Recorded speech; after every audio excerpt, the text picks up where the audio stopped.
Sem controle, até a fé se perde no caos.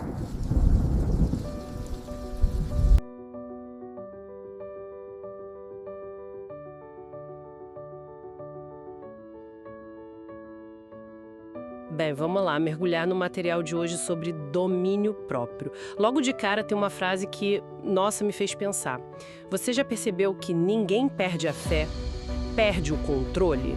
Isso meio que vira chave, né? Na forma como a gente costuma ver as crises. Vira total.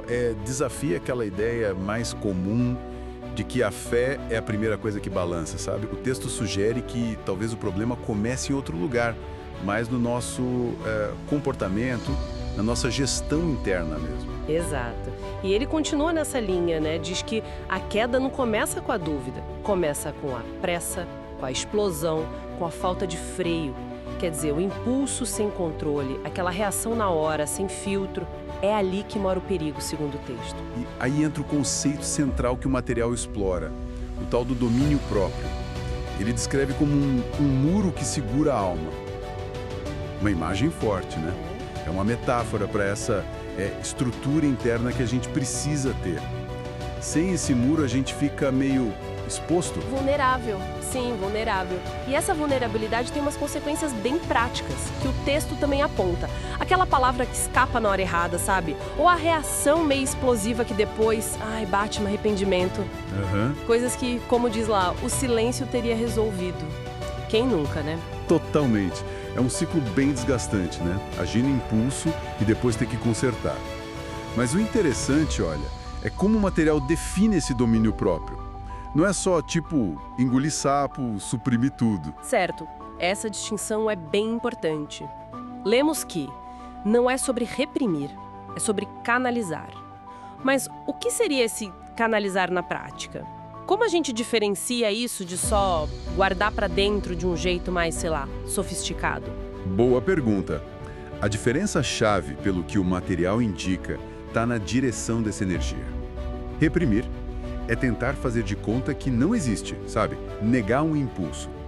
Agora, canalizar seria reconhecer essa força, raiva, paixão, o que for, e conscientemente direcionar. Entendi. Direcionar para algo construtivo, ou no mínimo que não seja destrutivo. É mais uma gestão inteligente dessa energia interna, não simplesmente negar ela. A força estaria em dominar o impulso, não em não ter impulsos, entende? Entendi. Uma gestão ativa, então, não passiva. E essa capacidade de gerir, de canalizar, o texto conecta isso direto com a maturidade. Tem uma parte forte que diz: o amor vem de Deus, mas a maturidade é construída com domínio próprio. Isso joga uma responsabilidade grande na gente, né? Joga, sim. Sugere que maturidade não é algo que a gente ganha de presente, assim. É uma construção. E o tijolo principal é o autocontrole. E a falta dele, nossa. O texto diz que tem um efeito devastador, corrosivo mesmo. Sim. Chega a dizer que sem ele, até os frutos do espírito apodrecem. É uma imagem bem radical, né? Para mostrar o quão fundamental ele é visto, como se ele preservasse a qualidade de todo o resto. Nossa, chamar o domínio próprio de o maior dos poderes, como o texto faz, isso realmente coloca ele num pedestal, hein? Parece a chave para tudo. Exatamente. A perspectiva que ele traz é essa. O domínio próprio é o alicerce. Fé e esperança podem até existir, tipo, na teoria, na cabeça. Mas sem o controle para colocar em prática, de forma consistente, elas perdem a força no mundo real. Perdem tração. E tem aquela outra parte que reforça isso, né? A fé continua lá, a esperança também, mas quando você perde o controle, tudo vira fumaça. Quer dizer, a intenção, a crença sem a disciplina do autocontrole, elas meio que se perdem no ar, não viram ação de verdade. Exatamente. A fé, sem essa obra guiada pelo controle, seria meio inútil, talvez. A esperança sem a calma para aguentar o tranco, ela some.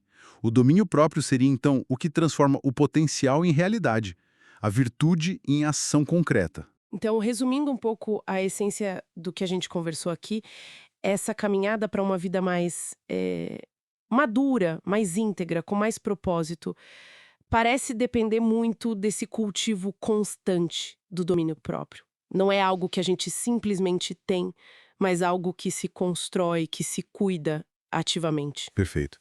E talvez a provocação final que o material deixa, com aquele plante, cuide disso, bem simples no final, seja justamente esse chamado para essa atenção contínua, para essa prática. O que significa esse canalizar no nosso dia a dia, né?